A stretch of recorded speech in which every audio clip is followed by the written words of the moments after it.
better than Knicks fans because they go from just angrily hating their team to asking questions like Emmanuel Quickly or Luka Doncic. Who would you rather have? Conflicting opinions. And now I bring in a man who I like a lot, who I once interned for, diehard Knicks fan Brandon Tierney. Legit question. At his absolute apex, was Chris Bosh ever better than peak Julius Randle? The answer is no. The answer is put down the Knicks Kool-Aid. Julius having a really good year. Obviously, the fact that the Lakers drafted him 6th overall, gave up on him early, they probably regret that. He's an all-star, all of that, fine. But I don't know if this is more insulting to Chris Bosh or just laughable on behalf of the Knicks fans who are honestly one more week of winning away from hanging a banner. So, guys, it's a nice run. Thibodeau's got your team playing great defense. But Knicks fans, please take a deep breath. A deep, deep breath. Okay, take of the year. Every league needs to hire a stylist. Sports is a TV show, and the teams just can't be worried about how they're dressed. They have to be worried about how the opponent's dressed. Here's Hawks Thunder dressed exactly the same. And then in spring training, Nationals Cardinals, not an interleague scrimmage, also dressed exactly the same. If I wear this outfit and I turn on and, before the show, and Nick's wearing the same outfit, I go and change because we're a uniform, we have to look alike. So, sports stylists for the league, they look at collectively what would look good as an entire show. So, boom, one team's gonna wear camouflage, one team's gonna wear that safety orange. It's gonna be like a deer hunting woodland look. Next outfit, you're gonna wear tie-dye and you're gonna wear denim. It's gonna be like a Woodstock 60s thing. Great. All right, now we're gonna do a Mad Max thing. You're gonna be all in silver, Star Warsy, futuristic, and you guys are just gonna wear leather jerseys and leather shorts and leather sneakers. See, you're like, oh, leather, that's wrong. Yeah, leather sneakers. That actually does work. Sports stylists, all leagues, so this never happens again. Love it, Wilds. I'm all in. Let's bring Greg Jennings back with us for a little drawing a blank. Question, Greg, can you see J.J. Watt as a Buffalo Bill? Because that could happen very soon. The Bills are emerging as one of the top contenders for the free agent. Watt's expected to make a decision this week. This could happen. Brandon, J.J. Watt on the Bills would be blank. Not enough. Look, this team needs defensive linemen. They need guys up front. They need defensive ends that can get to the quarterback, that can hold the edge. But J.J. Watt wants to win the championship. And here's what I saw in the playoffs when you saw the Buffalo Bills take on the Kansas City Chiefs. They don't have high football IQ on the defensive side. Patrick Mahomes was able to drop back and just pick them apart, going zone, got them out their game plan, made them play man, and that's where it got really ugly. So I don't like this for J.J. Watt. They will win and dominate the division, but when you get into the playoffs and you're trying to get to the next level, you have to go through Nick Wright's Kansas City Chiefs. Yeah, this is, to me, nonsensical. If you want to go to a cold weather team, go to Green Bay. Like, why? Yes. Has anyone, if you don't care about market size, go to Green Bay. Has anyone ever said, you know where I want to spend the next phase of my career? Buffalo. No, they haven't. Sorry, Buffalo. I lived in upstate New York. It ain't great. Just ain't. And if JJ doesn't care about that, then go play with your brothers. And if you just want to win a championship, go play with Kansas City. It's like, what are we doing here? What am I missing here? Why would he pick the Bills? No one has answered that for me. I'll believe it when I see it. But to me, Greg, it's nonsensical. There's too many other alternative options. Yeah, I figured you guys were going to be on that side, so I didn't want to pile on. So I just said it would be respectable simply because the Buffalo Bills are a contender.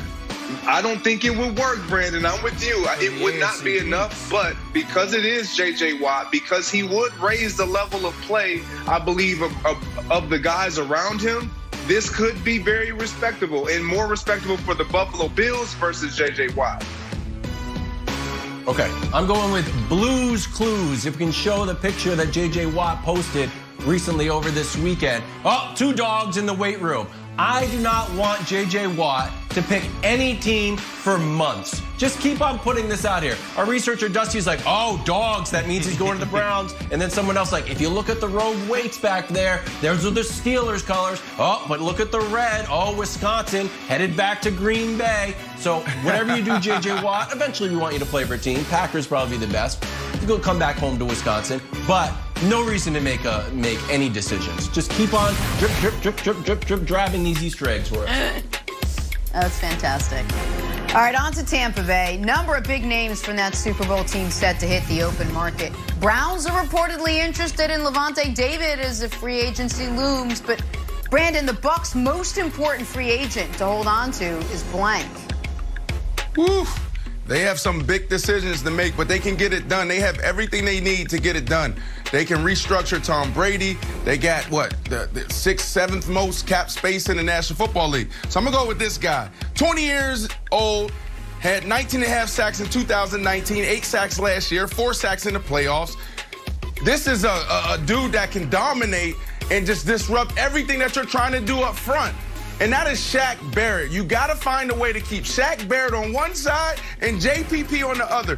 If you can do that, you can put anybody backside because these quarterbacks don't have time to throw. So I absolutely love Shaq Barrett being a priority. I'm going to go with a different defensive free agent. I think it is Lavonte David.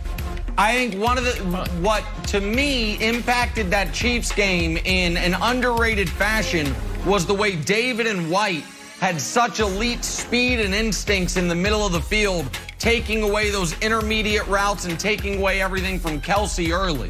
So I think you have a very unique linebacker duo in David and Devin White. I wouldn't want to disrupt that. I think maybe you can find a pass rusher, and Shaq Barrett's going to be super expensive. So I'm going to say Lavonte David. I'm 100% with you, Nick. Lavonte David, in my opinion, you can't replace that. The leadership, the IQ, what he allowed you to do with Devin White and free him up and him become a pass rusher as well at the linebacker position. But even to add on to what you said, his ability to cover, like he was matched up man-to-man with Travis Kelsey, arguably the best tight end in the National Football League. And he did a great job. Lavonte David is the heart and soul of this defense. You can't lose him.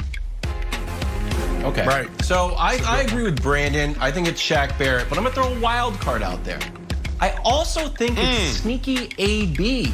AB only played 8 games. He had under 500 yards. He caught 4 touchdowns. It felt like he had an outside presence, but we know Tom Brady loves him. Only played 1 game in New England with Tom Brady. I think Tom Brady wants to keep all his weapons, and we still haven't seen that AB who went for 1,300 yards, 1,500 yards, 1,700 yards in a full season. I want to see AB, a full season of AB, and I think Tom Brady wants to keep his weapons. All right, let's head to Baltimore now. Lamar Jackson and the Ravens reportedly, quote, far apart on a contract extension.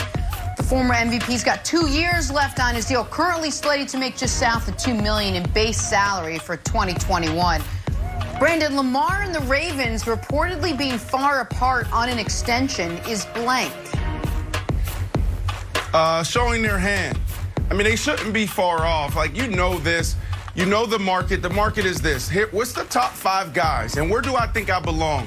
All right, this is a guy that won the MVP just 2 years ago. This dude is phenomenal. He's the face of the NFL.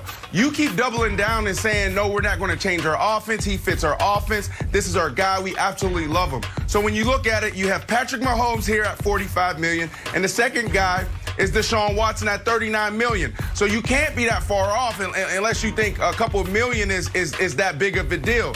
So if you really think that Lamar Jackson is your guy, he's probably going to fall somewhere between $41, $42 million. And are you willing to pay that, Baltimore?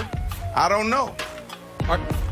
Before I give my answer, can we go side by side with Brandon real quick? I don't know if that's possible, but I just wanted, while you were talking, I was thinking about something. We talk about, Russ for Dak.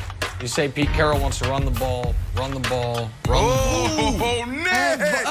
I mean, if Baltimore doesn't want to give him the bag, a little Russ for Lamar, you can run the ball all you want, Pete Carroll. You can just keep running.